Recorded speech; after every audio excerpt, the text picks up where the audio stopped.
السلام علیکم۔ Cantonment board کے الیکشنز کی پولنگ ختم ہو گئی، گنتی جاری ہے۔ M Q M O R C نے حیدرآباد میں 10 وارڈز میں سے 5 وارڈز میں اپنے امیدوار کھڑے کیے اور بھرپور مقابلہ کیا۔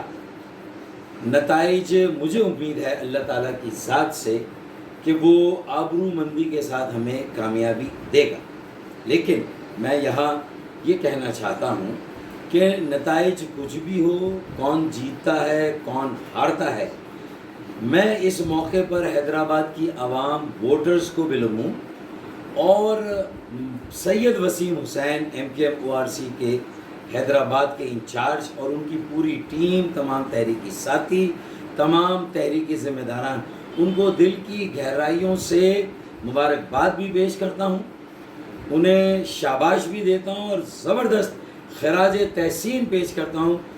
جس طرح انہوں نے مقابلہ کیا، جس طرح انتخابی مہم چلائی، ایسا محسوس ہوتا ہے کہ 1984 کی ایم کیو ایم کو دوبارہ زندہ کر دیا۔ شاباش میرے ساتھیوں، مجھے تم پر فخر ہے۔ امید ہے کہ انشاءاللہ کراچی میں بھی ہم اسی طرح کی تنظیم قائم کرنے میں کامیاب ہوں گے اور آئندہ جو بھی انتخابات اور انتخابی مارکے ہیں اس میں بڑھ چڑھ کر حصہ لیں گے اور کامیابی حاصل کریں گے اور ثابت کریں گے کہ ایم کیو ایم کے نظریے کے ہم ہی وارث ہیں۔ بہت شکریہ۔